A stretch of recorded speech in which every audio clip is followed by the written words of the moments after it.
মানে ছেলে মেয়েকে কন্ট্রোল করতে পারতেছি না, তাদের জন্য এই ভিডিওটা। আমি আপনাদেরকে আজকে একটা ভিডিও দেখাবো, এই ভিডিওটা আপনারা দেখবেন।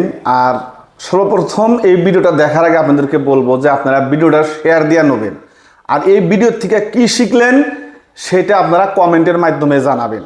কারণ বর্তমান সময়ে ছেলে এবং মেয়ে একে অপরকে ভালোবাসে, অথবা ছেলে মেয়েকে পছন্দ করছে, মেয়ে ছেলেকে পছন্দ করছে, সেখানে 18 বছর না হইতেই আমরা সেটাকে গোপনে বিবাহ দিয়ে দেই।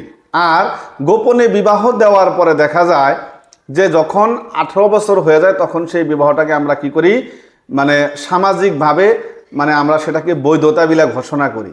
কিন্তু আমরা অনুভব করি না যে আমরা কত বড় ভুলটা করতেছি, আমরা কত বড় ভুল করতেছি।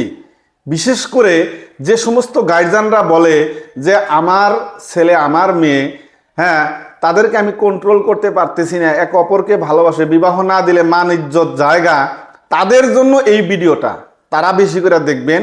কারণ এই ভিডিওর মধ্যে সেই ব্যাপারে একটা পস্কো আদালতে একজন মানুষকে 20 বছরের সশ্রম কারাদণ্ড দিছে। তো আপনারা এই ভিডিওটা দেখবেন এবং একটা শেয়ার করবেন।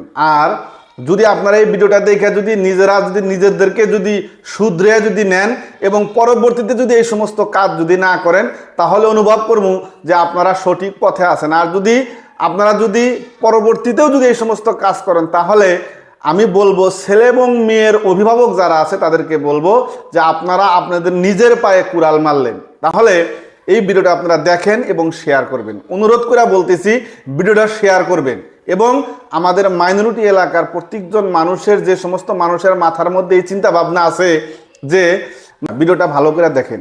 ধুবুৰী জিলাৰ অতিৰিক্ত সত্ৰ ন্যায়াধীশৰ গুৰুত্বপূৰ্ণ ৰায়দান। পক্সো আইনৰ অধীনত 20 বছৰৰ সশ্ৰম কাৰাদণ্ড ধুবুৰীৰ কালাহাটৰ আব্দুল কায়ুম নামৰ এজন ব্যক্তি। প্ৰাপ্ত তথ্য অনুসৰি 2023 চনত আব্দুল কায়ুমে এগৰাকী 17 বছৰীয়া নাবালিকাক ধৰ্ষণ কৰি আত্মহত্যা কৰিছিল।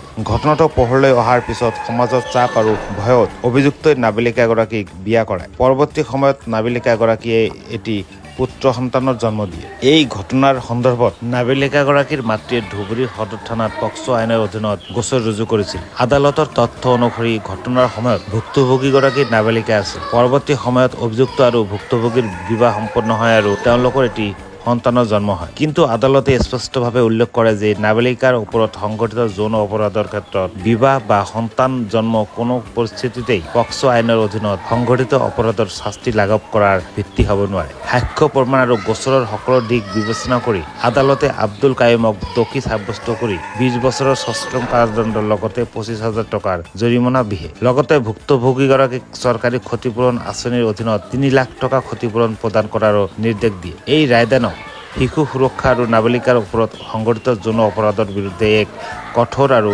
তাৎপৰ্যপূৰ্ণ বাৰ্তা হিচাপে গণ্য কৰা হৈছে।